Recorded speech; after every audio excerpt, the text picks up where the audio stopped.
Welcome to Delta Green, God's Teeth, brought to you by Black Project Gaming. Get read in at blackprojectgaming.com. I'm Vince, your host and handler for this campaign. Joining me are Cami as FBI Special Agent Sarah Hart, Doug as Homeland Security Investigations Special Agent Gerrald Swenson, Jack as Special Agent Adrian Selivanov with the FBI's Computer Analysis Response Team, and Sonia as Dr. Leah Caron with the Centers for Disease Control and Prevention.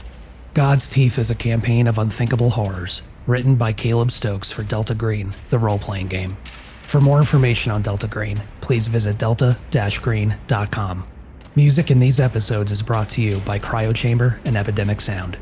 This podcast contains depictions of and allusions to violence against both children and animals, as well as unnatural horror, graphic violence, and adult language.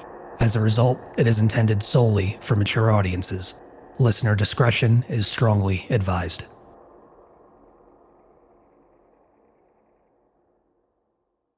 It is Tuesday, July 7th, 2020. You all are en route to St. Louis, Missouri, in response to a tip provided to you by your case officer, Anthony Pitzerelli. Previously, Pitzerelli let you know that the program had picked up on a tip that had been submitted anonymously to the FBI Internet Crime Complaint Center. Specifically, the tip reported that two individuals by the name of Alan Rapp and Terry Smedley had submitted extremely disturbing applications to join the United States Immigration and Customs Enforcement Agency. Conradin, a name that you haven't heard since the bloody events of Florida back in 2016, reached out to Scribe Life 420, who has since been identified as Lee Jarnigan, and requested Scribe Life's assistance in essentially doctoring these applications to ensure these two individuals could gain access to and employment with ICE. Pitzerelli has directed you as Working Group MASTICATE to go to St. Louis to interview Lee Jarnigan and find out what he knows about Conradin himself. You have a signed warrant, should you need to use it, to search Lee Jarnigan's home and question him. You all were provided with transportation to St. Louis Lambert International Airport, the last known address for Lee Jarnigan, which is in the Baldwin suburb of St. Louis, about 20 miles, 30 minutes southwest of the airport, and a rental car reservation made in Sarah Hart's name.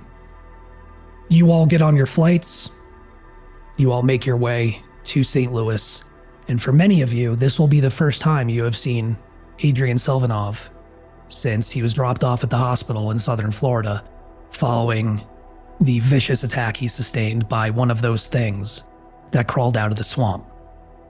Anthony Pitzerelli arranged for you to have access to a conference room in the airport operated by the Transportation Security Administration, which you can use to debrief, to speak with each other, to figure out your approach and how to engage with Mr. Jarnigan and get the information that you need regarding Conradin. So, eventually, you all arrive. You make your way to this conference room. So we'll say, Sarah, you arrive first. And Adrian, you arrive shortly thereafter. Oh, hi. Oh, hey. I thought there'd be more of you. They're probably on their way. How does he look? I mean, since last time she saw him was the hospital. He's a little older, obviously. Hair is still sort of trimmed and tidy. It's some slick back though, but it's not overly stylish or anything like that. He's got a bit more like freckles across his the bridge of his nose because he's been in the sun a bit more, living in the Bay Area. He doesn't look like he's been sleeping a lot, so I imagine there's some heavy dark circles under his eyes that he doesn't really do anything to conceal. Otherwise, he's fairly the same since you last saw him. You look better than when I last saw you. How does Sarah look? I think the same, mostly. Probably more well-rested than those last couple of days that they saw her in, given that she was running on like an energy drink and a prayer. But yeah, I don't think she's probably changed too much. Yeah, pretty much the same. After Florida, I ended up getting relocated to the West Coast. Turns out sometimes the sun is okay to be in small amounts. It's been a nice change of pace. Oh, yeah, good for you. What do they have you doing that you can talk about? Same stuff. Computers, looking at terrible things and trying to find the people responsible for said terrible things. Yeah. Yes, I guess that sounds about right. Are you okay, by the way? You just have like a mark on your neck. She will maybe move her collar a little bit and kind of have, a smile. Yeah, everything's fine. Well, what are you doing? Where are you? If no offense, you look like you've slept a bit more. Yeah, definitely more than, But no, I've been in DC doing some teaching.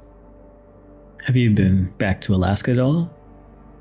No. I thought that maybe being in a remote cabin in the mountains maybe wasn't the best for my mental health after, what happened. And we'll say at this point, the door opens and Bear steps in. How does Bear look? Bear is looking for a man of the advanced age that he is looking rather ripped. It's clear that he's been working out.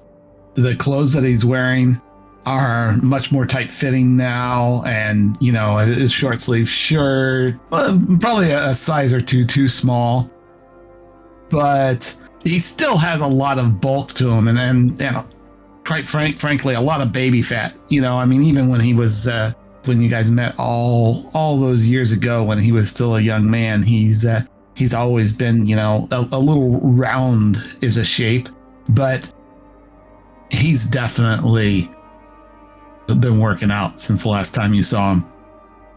And he walks in, his complexion just a little bit ruddy, like he's been out in the sun too much, or high blood pressure. It's a little bit hard to tell, but he walks in and he looks around. You can see he's got his luggage with him.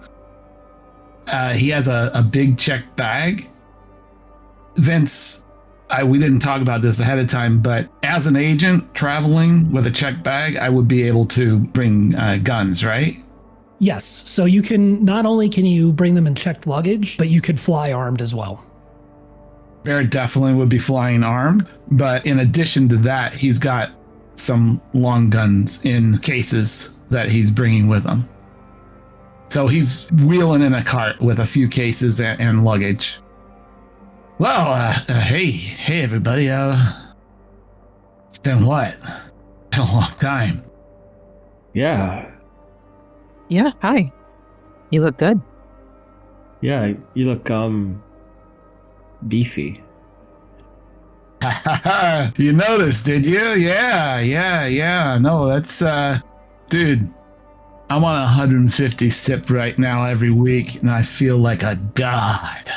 150 what? Cypionate. Dude, you've heard of testosterone, right? I produce it naturally. Let me tell you, you could always use a little extra, you know what I mean? Yeah, sure. Anyway, how you guys doing? Fine. I just got here myself not too long ago, and I think Sarah got here not too long before I did. Yeah, I think all our planes landed roughly the same time. I gotta tell you, kid, you look better than I thought you would. That was some shit you went through. Yeah, I was, I don't know, I guess I expected to see you guys when I woke up instead of not. I think Bear exchanges an uncomfortable glance with Sarah here. Yeah, sorry, I tried, but they wanted us back quickly. Yeah, you know how it is, kid. He exchanges another look with Bear, who I'm assuming did not really attempt to stick around much longer than he had to. No, not at all. I didn't really have any preparation for a mutant alligator attack, so no, I don't know how it goes. But now I do, in case one of you gets attacked by one. Well, hey, silver linings, right? I end up, of all people, fucking Pitzerelli. He came to see me. Would I have known about that? I'm assuming I knew about that. No, I don't think you would have. Oh. Pitzerelli, from the time that you all have spent together since the initiation of the relationship, you notice that he keeps, especially things related to his work with the program, he keeps them very strictly compartmentalized. The last you remember talking to him about Adrian specifically was his orders for everybody to kind of scatter to the wind and go home. But he never mentioned going and seeing Adrian himself. Okay. Oh, when was that? Shit, I don't know how long I was out for, but a couple weeks into recovery, still at the hospital. I was beginning to think no one was ever going to find me. I didn't tell my family where I was, and certainly the Bureau didn't know where I was, and you all had left. But, yeah, he was uncharacteristically warm in his own way. But he got me out of there, got me and my family out of the East Coast. Good. I'm glad he was there. I guess I didn't know that Pitzerelli was really a guy that you count on. He always seems a little hands-off to me. That's good to know. Yeah, he doesn't seem like the kind of guy who likes to get his hands dirty at all. But, I don't know. He definitely surprised me. And with that, the door opens one final time, and Dr. Leah Caron enters the room. And how does Leah look these days? I think she looks more relaxed, but there's some more gray in her hair, definitely. But she's wearing very well-designed and tailored clothing.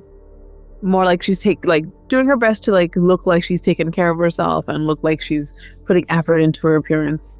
She's not wearing much makeup, but she is wearing the nude look. And she kind of looks at everybody as she enters. Did I interrupt something? No, Doctor. I think you're right where you're supposed to be. I was just telling everybody that about how Pitzerelli was the only person to come see me in the hospital. Well, that's... yeah. Pretty... When you're told to scatter into the winds, you kind of have to follow the orders, but I'm glad you're doing okay, Adrian. It's okay. I don't hold it against any of you. Well, you look great. Thanks. Still have both legs. And, yeah. Yes, you would have both legs. If you think I would let you walk out and get out of there without keeping your limbs, excuse me? He just sort of smiles politely. So are we expecting Pitzerelli here, or are we just kind of briefing ourselves? Was he coming? He was not. He gave you all the information he had and expected for you all to just get on the ground and get to work. Okay. It looked like we got dirt bags to pick up, so I don't know. Maybe Pitzerelli doesn't need to get his hands dirty with this either. No, he is back in Maryland. It's just us again.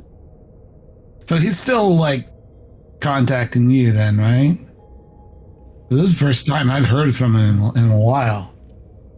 I mean, No call is a good call. So you don't want to get a call from him. Yeah. So, I mean, we're all here, and Adrian will sort of find a seat at this conference table and just start to pull out his laptop and connect to a personal hotspot. So, what have we got? We've got Scribe. We've got some leads on Conradin. We've got some psychotic ICE agents. So we just start with finding Scribe then, right? I mean, we have his information. We just talk to him, see what he knows. If he can help us find Conradin, find the hopefully last piece of this insane puzzle. Am I missing anything? No, that's all we have. Yeah, I think Scribe Life or Lee is our best option for starting. But when you go, I want to talk to him. Okay. And with all due respect to you, Bear, I would keep interactions with him to a minimum. Why is that, you think? Because he and I, if I had to assume, he's going to be cagey and anti-establishment, and even though I am a part of establishment, I am a bastard cop. He and I at least have some kind of history, and I think that Sarah, you'll have a little natural charisma, and Dr. Caron, you kind of keep to yourself anyway, but Bear, I think that again, this is not meant to be an insult, but we can't afford to blow this up. This is our only lead, and he could potentially be intimidated by your strong personality. Just gonna roll a sanity check for Bear, if that's okay. Sure, yeah.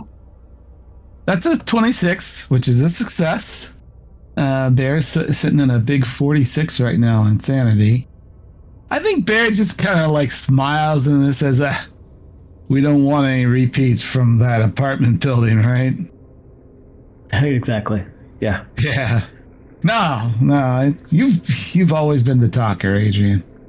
Oh, I'm not positioning myself as the talker. I'm just saying, just with Scribe in particular, he and I have a little bit more common ground.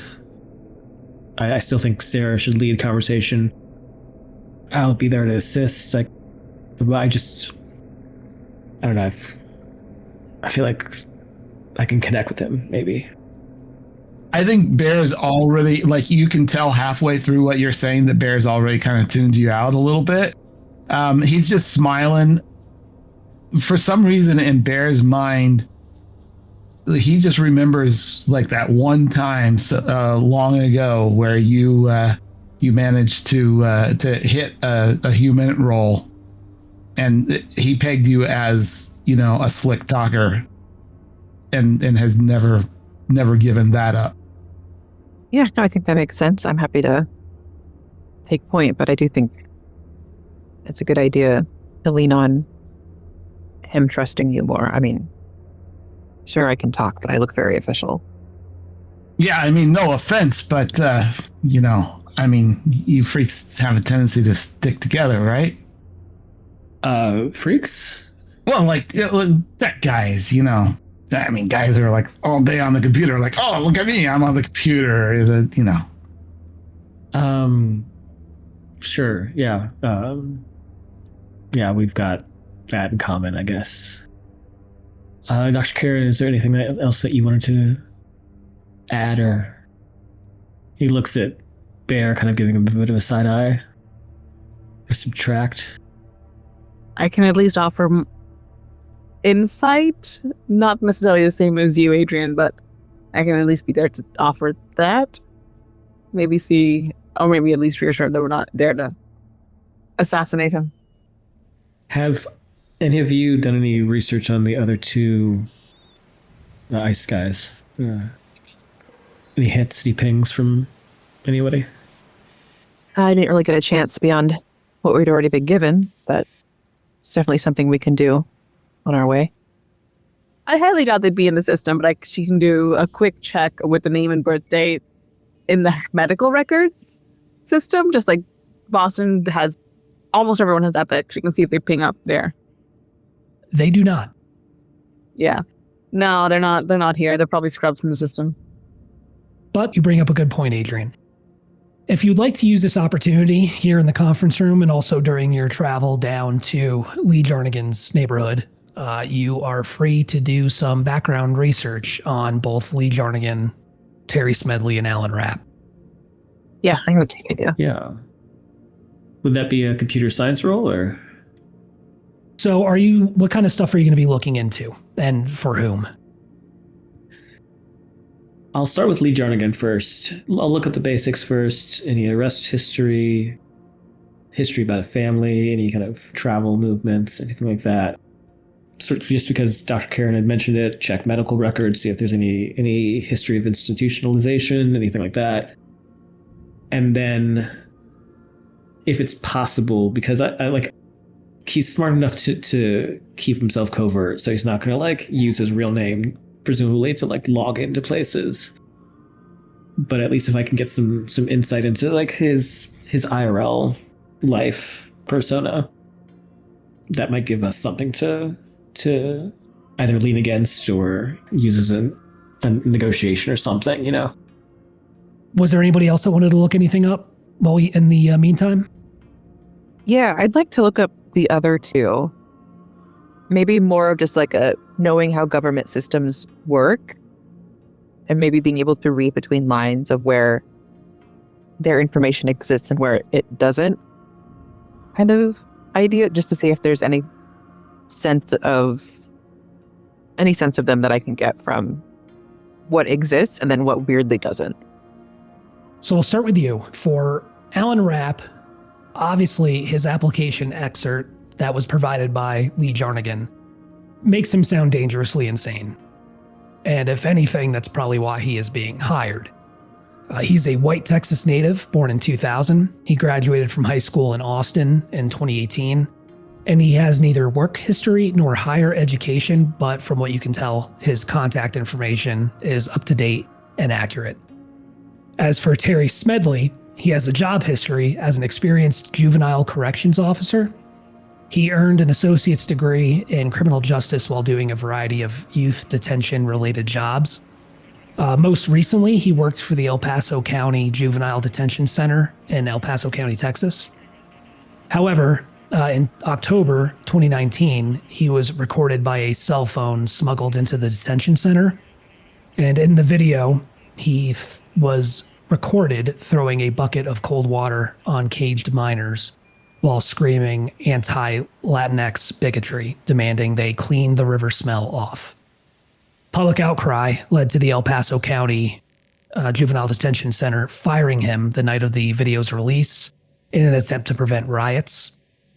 However, in reality, El Paso County merely chose not to renew his contract, neither filing nor enforcing any charges despite the clear evidence of wrongdoing. This leaves Smedley free to get a job anywhere that will hire him, including doing the same thing as before, jailing and abusing children. For you, Adrian, looking into Lee Jarnigan, you're able to find with your skills that Jarnigan is a graduate of Parkway West High School in St. Louis, Missouri. He attended the University of Missouri St. Louis until 2003, finishing with a bachelor's degree in creative writing. He was accepted to the Master of Fine Arts Writing program at Washington University in St. Louis under a fellowship, but he dropped out of the program in late 2004 after both of his parents died in a car accident.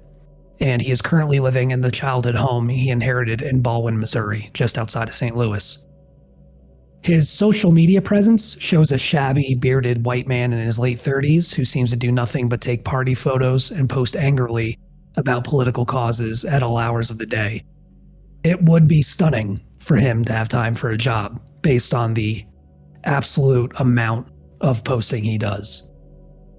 And what you're able to find in his tax records with your, I believe it's like a 50% in accounting. Since 2006, his income has been listed as coming from winnings at local riverboat gambling and reservation casinos across the border in Arkansas. I feel like he's probably like hacking those or something, or at least counting cards. He's doing something. So while these nerds are on their computers, I think Bear is going to pull out an iPad from his backpack, and he's going to start looking up information on these guys too, just with Google.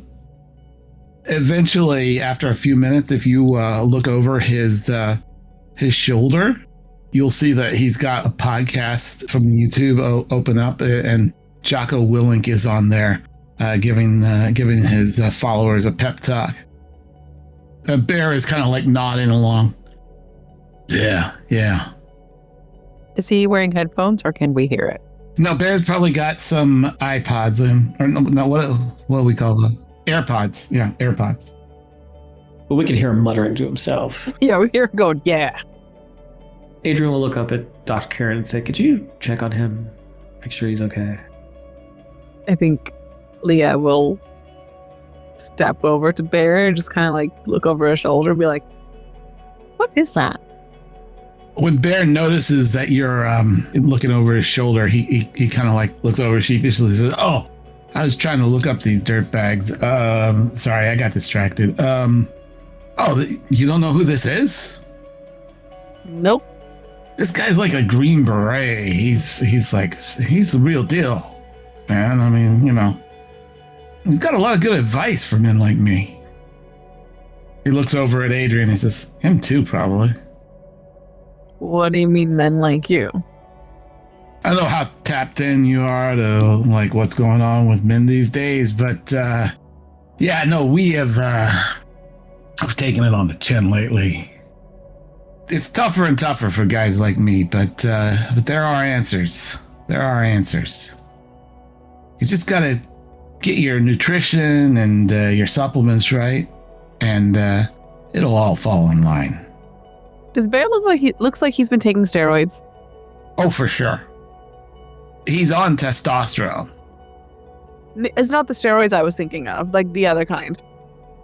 There's a high probability of that, especially when you look at the ruddy complexion of his face. Huh. As a doctor, I think you would probably guess that just from looking at him. Yeah, just for looking at him, she'd be like, huh. And does he encourage men like you to take steroids?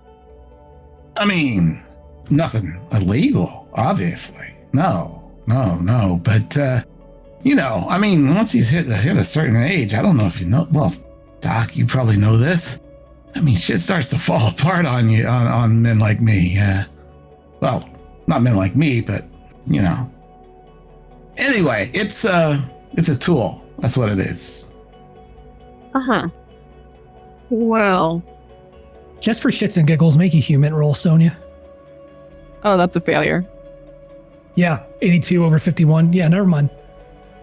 I think Leah's just trying to reconcile the Bear that she once knew with this guy who's sitting in front of her, sounding like one of the worst caricatures of quote-unquote manly men. And she's like, all right, then I'll leave you through to your podcast, and backs away slowly. Leah is dedicated to keeping her peace.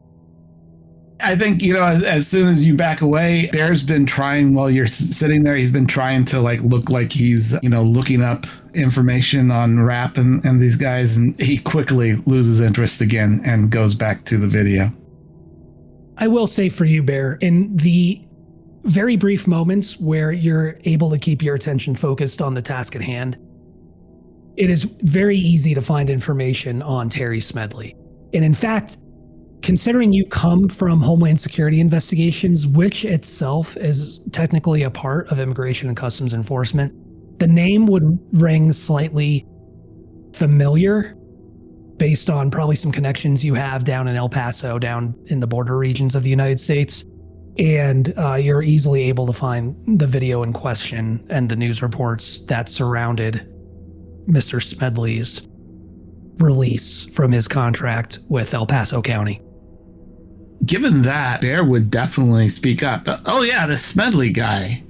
I've heard of him. Kind of a loose cannon. You know what I mean? Yeah. Know a lot about loose cannons. Yeah, not exactly a team player. He sounds like bad news. Did you hear that thing with the kids? Yep. Jesus. You can't be doing that at work, man. What the fuck? No, you can't. That work is crazy. Uh-huh. Yeah, Adrian's sort of like, just, yeah, thanks, Dad. Sarah makes like a face. She's like her eyebrows go up like, oh, while she's typing, listening to that. So with this information in hand, do we want to make our approach to Mr. Jarnigan? Yes. I think so, yeah. You drive the 20 miles southwest to the Baldwin suburb. It's about 30 minutes from the airport, so not very far at all. You find that Lee Jarnigan lives in a gentrified neighborhood in the Baldwin suburb. His lawn is finely maintained by a landscaping service whose sign is posted in his yard, alongside a graveyard of past election signs he never bothered to take down. Heavy drapes cover the many windows dotting the mildewing siding of a 4-bedroom suburban mini mansion, very much a McMansion type of setup. There is a car in the driveway, an aging Honda Accord, but the approach is yours, however you decide you want to do it. I mean, do we want all four of us to go in, or will that seem like overkill right out the gate? Inclined to think it's overkill, but Maybe, so what I would suggest is you, Adrian, and Sarah, you should go in first, but one of you keep your phone on a call with one of us, and then just keep it running. We'll be on mute. Yeah, like this kid said earlier, I might be a little bit intimidating for the guy, but I'm here if you need me. Yeah, we can do that. Sarah will go ahead and call and then put her phone in her pocket. Okay. Make sure everything is muted. we will approach. I guess as they're walking up, Sarah looks at Adrian one last time. Do you want me to take point, or do you want this? Yeah. I mean, you're just kind of a better talker than I am. I'll interject when I need to, but if he answers the door and he feels like he's going to be, weirded out by a girl on his front porch, I can step in. Oh, out of character, maybe something they already discussed. Are we using fake names, or are we using our real names? We haven't discussed, and that is up to you. Let's use aliases. Yeah.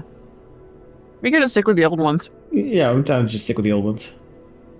Okay, what was Adrian's? Donald Johnson. Yeah, the last ones were Dr. Ilya Jones, Ellie Adams, Donald Johnson, and Frank Jameson. Yep, that sounds right. So, Sarah, you knock on the door, and after a couple seconds, you hear, "Wait a minute," from inside.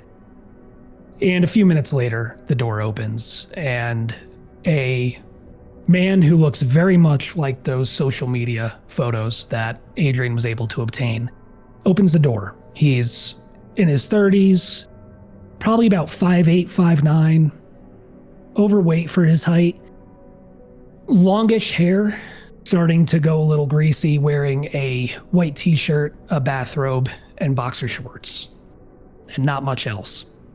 He reeks of marijuana smoke, and he looks at you two with very obviously bloodshot eyes. Yeah? Hi, Lee. I'm Agent Adams. This is my associate, Agent Johnson. We're following up on a tip that you left. What kind of tip?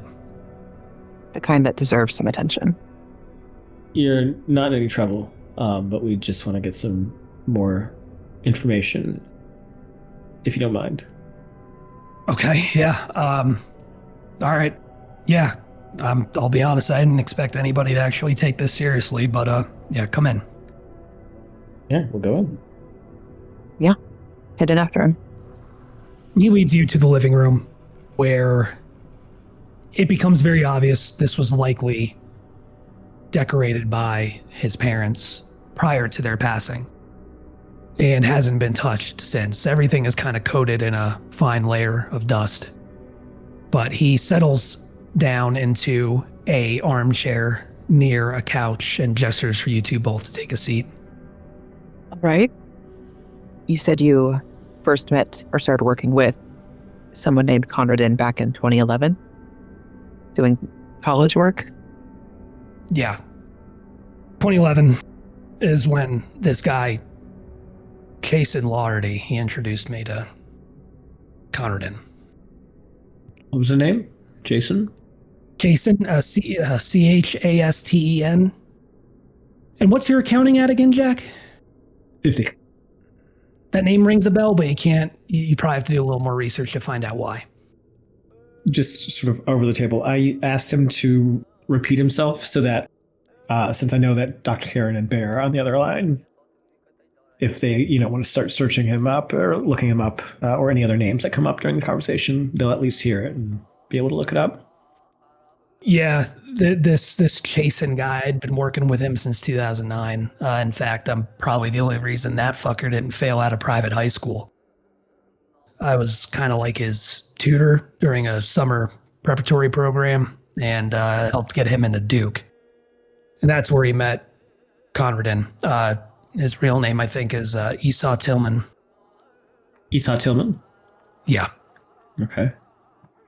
He had some problems with some kind of learning disability. He had trouble reading, writing. And then Jason recommended him to me. And then for the next 4 years, I was, essentially helping get Conradin helping get him through school. And back then he wasn't, the sort of stuff that was on those applications, he hadn't given you any indication that he was leaning toward any sort of psychosis or violence? Not until he reached out with these guys. Did he mention why? Was there any conversation about why? He sent me an email afterward thanking me. It really made me kind of question everything over the past few years, if I'm being honest with you. And I, it was hard sending that tip in. I didn't want to, yeah. This email he sent you, is there any way we could look at it? Yeah, I could print it out for you. That'd be great, thank you. And he does. He gets up, he goes off into another room, and you can hear the sounds of an inkjet printer spooling up and then spitting it out. While he's out, I'm definitely I want to, from where I'm sitting, if I can see anything that seems off or weird or influenced by Conradin or the cult that we're familiar with. Nothing that draws your immediate attention. This very much looks like a room and a house kind of frozen in time. Like it hasn't been touched since 2004. Barely. Everything kind of vaguely smells of marijuana smoke. Like he just smokes wherever and whenever the mood strikes him.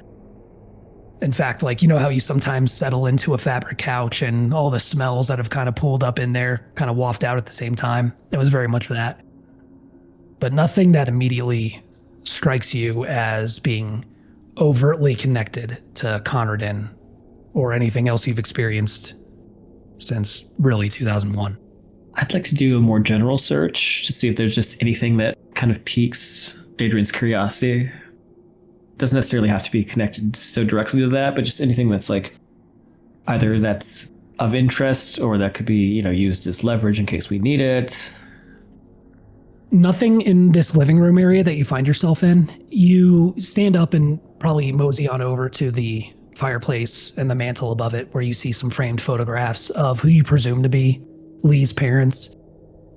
Older, very, stereotypical upper middle class, white Anglo-Saxon Protestant couple. Look and appear to be happy. Photos with Lee at what appear to be a graduation from the University of Missouri St. Louis with his degree and his cap and gown. But apart from that, nothing that stands out. Okay. So yeah, he'll start to mosey on back when he hears the end of the inkjet printer starting to finish. And eventually Lee comes back and he hands you both an email printout, and I will share that with you in your handouts. So it is to Scribe Life 420 from Conradin with the subject line Understanding, dated 7 April 2020. Sent at 4:19 in the morning Central Standard Time. Hello, Scribe. I have a new talk-to-text program. Hope it works. It's been a while. I miss having someone to talk to. You know how hard that can be. I miss it more than ever, because so many things are coming together. Things I said before, but don't know if you heard. Things from my childhood. Loving is hard because it hurts, but the pain let me see truth most people never see. There is a hunger in the universe. Hunger is the universe. It's the cause, it's the effect. Energy moves from one form to another, like water into a cloud, into a stream. Energy accumulates in cells that become meat. We take it into our bodies and fatten for something bigger. Everything is like that, a universe eating itself. But there are energies most people never know, never see. Dangerous energies, worse than radiation. They don't just hurt people, they don't die. They break the before and after with their undying. I can sense them, kind of like a smell, a stink. As a kid, the stink was everywhere inside the pain of that place, so we used a deeper hunger. We called the bigger predator. It wanted to break the undying like me, just to lick at the inside. It needs to hunt the terrible things that hunt us. I hope you understand the incredible gift. I have begun to awaken others, like the hunger and the hunt awakened me. History is a blood trail. My roommate, his father, even my father. You more than anyone. Our lives are trails of blood. It follows into the nest of our world. It feasts here, and so we are all safe.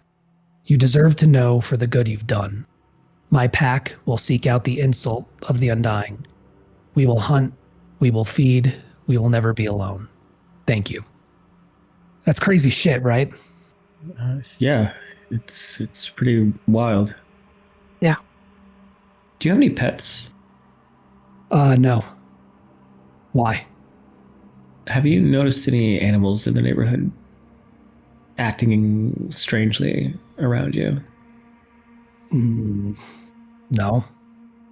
And you said this was the last correspondence you had with him? Yeah. Yeah, that was after he'd reach out to me in March with those two guys, that Alan Rapp and that Terry Smedley fuckhead. He said he empathized with their struggle to communicate, and he hired me to punch up their applications. Has he ever mentioned his roommate's father or his father before this? Yeah, well, just, that Jason guys who introduced us, that was his roommate at Duke. Got it. Okay. And Jason's dad, Kyle Laherty, he's some kind of for-profit prison guy. Kyle what? Laherty? Laherty, okay. I think from the tip, were those the entire applications all that you had on Rapp and Smedley, or did you have anything else? Yeah, that was pretty much it. He, Conradin sent me those and asked me to work them up. And where were they being sent? Well, I don't have any access to the cloud account anymore, but I was able to look at and fuck with the metadata and the PDFs that he sent me. It came from an Adobe account holder name. It was Frank Harvey Water Reclamation Plant. I mean, Conradin, Esau, he works for ICE now. Right. Yeah. I thought maybe he was trying to smuggle journalists into the place to do like an expose or maybe even sabotage it. I don't know. He said something about them being important to the cause. Yeah. I think his cause is a little different. Yeah, I'm starting to get that impression too. Well, if my colleague here doesn't have any more questions, I'd like to thank you for your time. And he'll look to Sarah to see if she does in fact have any more questions for him. I mean, unless there's anything else you have that could help us. We do intend to do something about this. Yeah, I fucking hope so. I mean, trying to think. I knew him as Conradin. His real name is Esau Tillman, but he used to be called Jacob.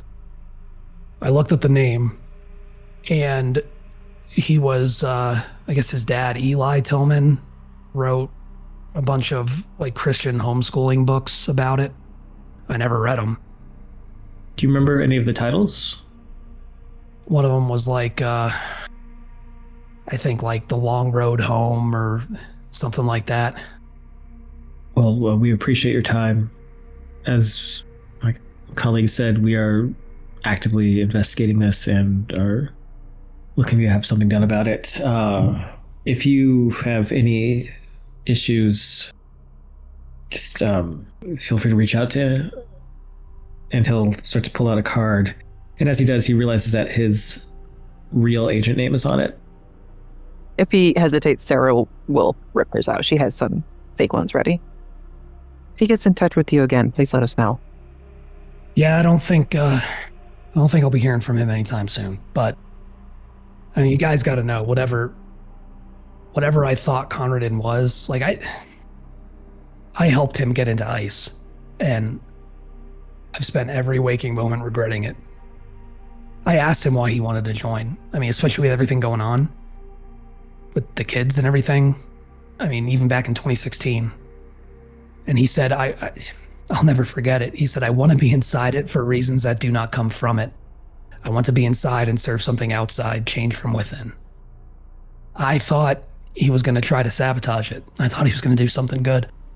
And now here are these two pieces of shit that he's trying to get jobs with his same organization. We appreciate how forthcoming you've been. If anything happens, if you notice any activity, any strangeness, please feel free to let us know, and we'll see what we can do. Okay. I mean, you said you were agents. Who did you guys say you were with? With the Bureau, the FBI. As long as you're not from fucking ICE or HSI or any one of those same fucking thing. No. No, absolutely not. All right. Yeah. I mean, let me know if you need anything else. Yeah, we may be in touch. Thank you. And he will show you to the door. Yeah, head back to the car. Nip the phone. When we get there, Adrian will ask the other two, did you get any of that? So I think as you guys are walking back, when you open the door, you hear Bear is talking to the doctor, and he says, so really the ashwagandha is kind of like the key because, people don't realize so much is inflammation. I mean, that's what really fucks us up, and it just totally wipes that out. Oh, how'd it go? It was fine. Did either of you get any of the names that were mentioned? Bear will look at it, and he says, that Chasen guy, what is he, Larnagi? Yeah, I think Bear would have started looking up Chasen Larnagi on his iPad, but got distracted talking about his stack.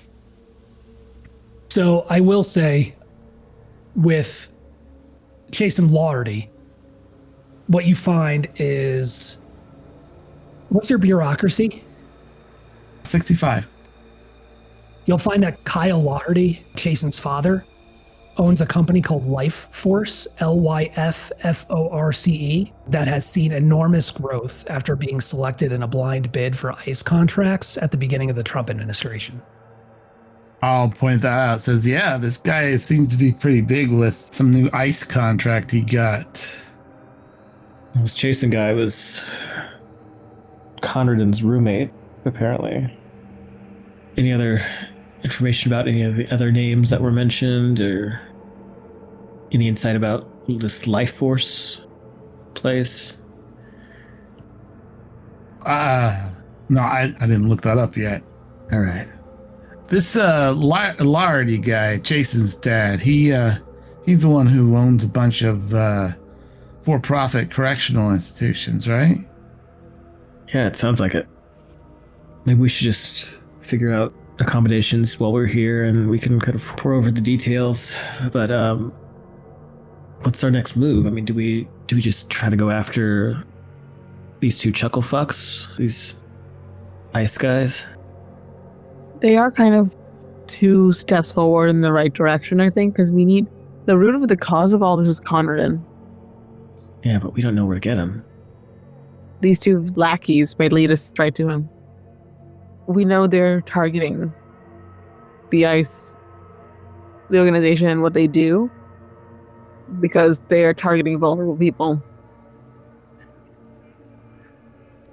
Question for you, Vince. Does it seem like these two guys are trying to stay underground, or are they sort of out and proud? Harry Smedley definitely is.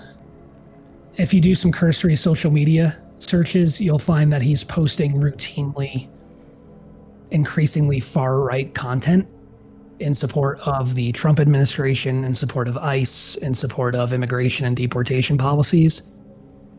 Alan Rapp is more of a black hole. Okay. Well, we go for the attention whore then.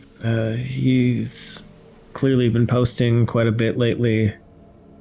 He's going to be easier to track down. And then, hopefully, once we get a hold of him, he can spill about Rapp, and then maybe even give us some more insight about where Conradin is or what they're up to. Yeah, we might have a better chance hunting down the patriot versus the psychopath.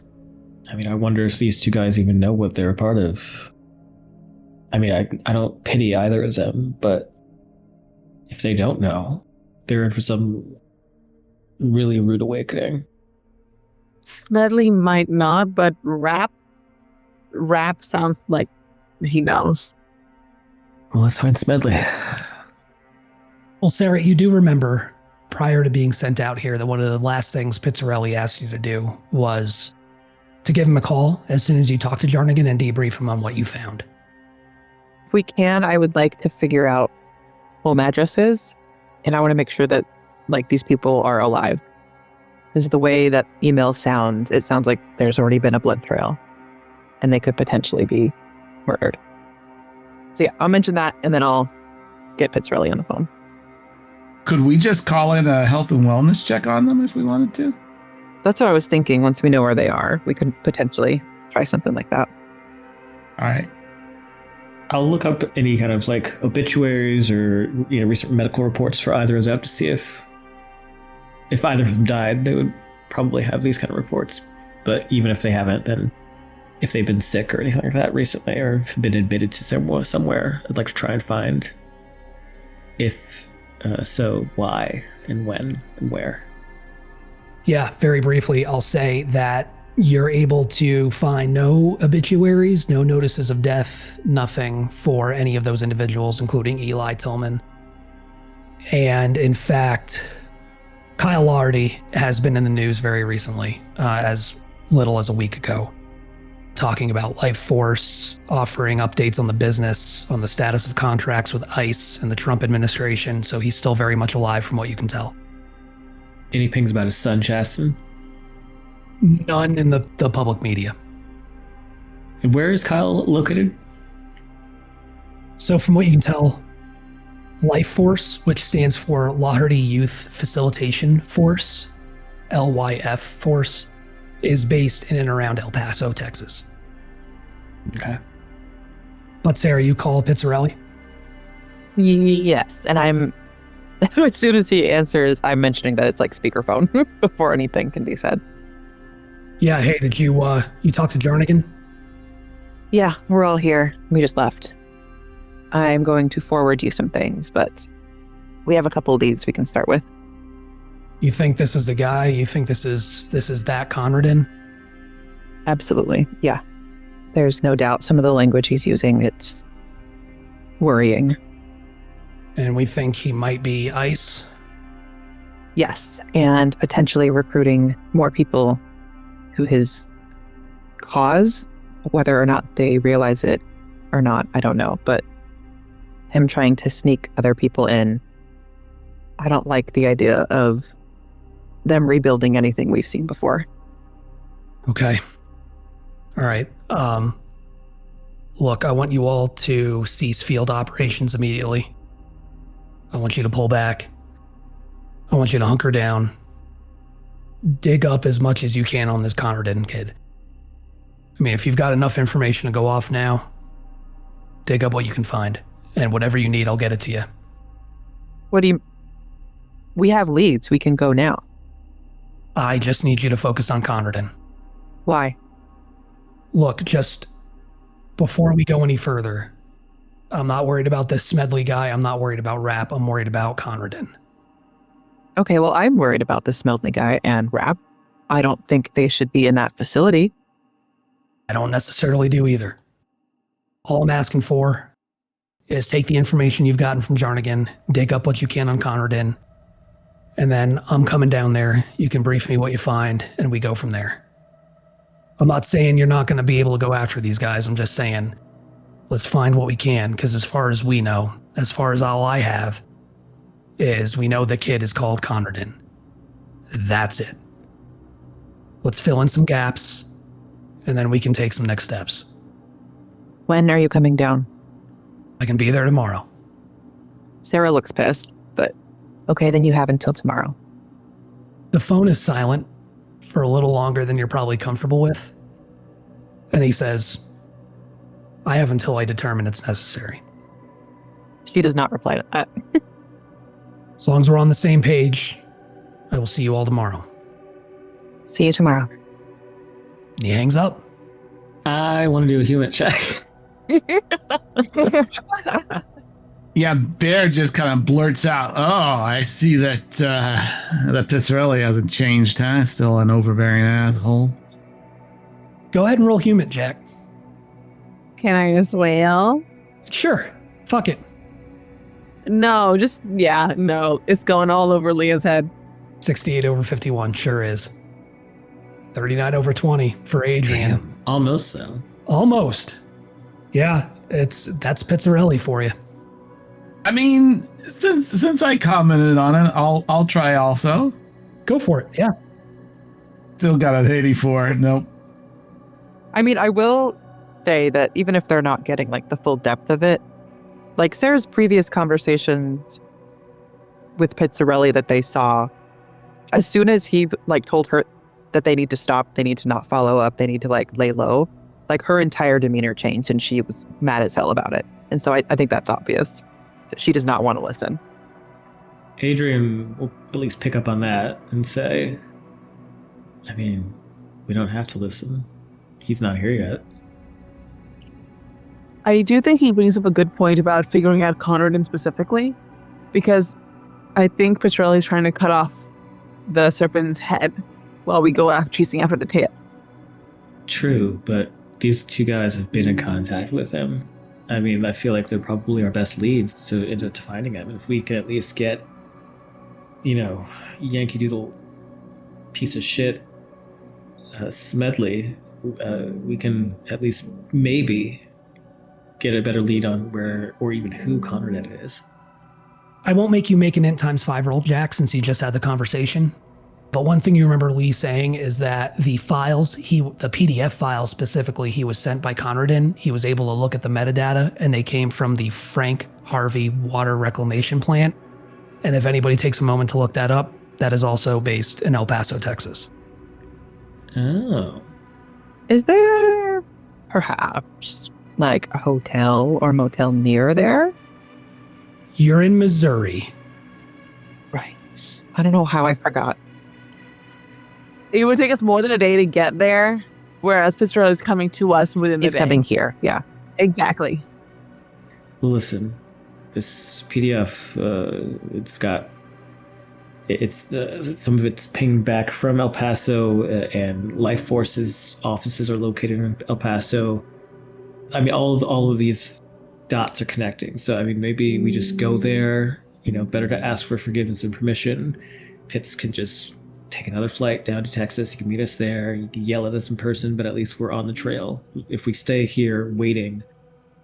And if we go in there guns blazing, we might end up dead.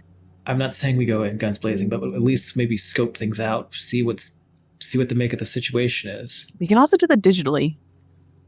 I mean, I can try and hack into some cameras, but I'm more interested in what's going on outside of the place. Do we know if they're staying on site, if they've got lodging somewhere else? Like, I don't know. Someone make an int times 5 roll for me. Oh, that was so close to a fumble. Holy shit. Adrian with a 24 under 80. You barely know what Alan Rapp and Terry Smedley look like. In fact, you only know what Terry Smedley looks like. You don't even know what Alan Rapp looks like at this point. You have very little information to go off of, apart from the name of the Frank Harvey water reclamation plant. I will say you at least know a way ahead in digging into Conradin, and you now have his real name. And this has been a long-standing question mark for, I think, all of you, at least you, since you joined up in Maryland. And at the end of the day, Pitzerelli and the program's objective is Conradin. And it is very likely that if you find Conradin, you'll find Rapp, you'll find Smedley. I think at this point, Bear has looked up Eli Tillman, Conradin's dad, on his iPad. Where does it say he lives? Kentucky. Kentucky. What about Esau Tillman? El Paso, Texas. Sarah is going to text Pitzerelli real quick and ask him to send her his flight information, just to know when he's going to land. And as she's like texting that, she's like, okay, we can get a flight out to El Paso tomorrow. Let's at least wait tonight, get as much as we can digitally or however the fuck we want to get as much as we can without running down there immediately. But like I said, we give him until tomorrow. And if there's any delay, we go. And I'll take the heat, whatever that is. Fine. I don't like it either. I want to go right now, but this will be easier to do if we don't have the program up our asses. All right, so let's get to work then. We'll say you all bed down for the evening. You find some accommodations. You prepare to do your digging. There are 3 areas you could look into. In addition to the email that ScribeLife 420 provided to you, with your skills, Adrian, you could also probably pull up chat logs he's had with Conradin, since you didn't ask for them. You can search online for material, and then you could also dig into government records. You let me know what you want to focus on. If you want to focus on Eli, if you want to focus on Esau/Conradin, if you want to focus on different areas like financials, background information, whatever you want to look up. Here's a curious thing, though, that I just realized. Conradin is one of the kids, right? Correct. Yes. So why does he have a father? I'm assuming fostered or adopted. But yeah, definitely something especially someone who's like creepy evangelical writing. Yeah. Now somebody make an N times 5 roll. Either Sarah or Adrian, because you both have specifically asked about this in the past. I'll do it. Okay, go for it. Ooh, that was close. 73 under 80, you specifically remember that there was a sealed FBI case involving Conradin. That was the one that you couldn't See, I fucking knew it. We were told not to dig. However, after Pitzerelli said, if you need anything, I will get it to you, you may be able to ask him for help in getting that file. Can I just text in the case file number? Yes. Perfect. And he responds, give me 2 hours. Okay. Okay. No, because I remember this last time when we were doing the Cornucopia House cover-up. There were certain case files we were told to lay our hands off of them and just bury them. Yeah, and with that N times 5 roll, Adrian, you remember that the files had been sealed by the Department of Justice and the Office of the Inspector General, which led you to believe it may be related to federal misconduct. All right. All right. So Leah is going to be focusing on Esau and Tillman and what's going on there, the personal history of them.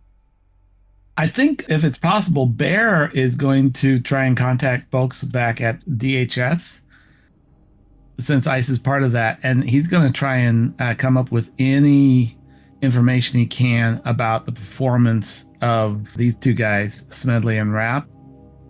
But he's also going to put in something for Esau Tillman or any aliases that he might be able to find. So this is how this is going to work. There is a number of information that you all are going to find as you begin your digging into Esau Tillman, Eli Tillman, his background, and finding, finally, the true identity of Conradin. I'm going to give everybody access to certain handouts.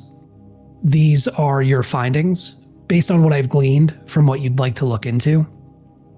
And what we'll do is when we return with the start of the Hidden God, we will pick up with your meeting with Pitzerelli, and you all will brief him on your findings and each other. So a little bit of homework. You'll have to read and annotate, and you'll have to brief what you find. And we'll see what happens after that as we move into the Hidden God. But with that, we'll call that session for tonight.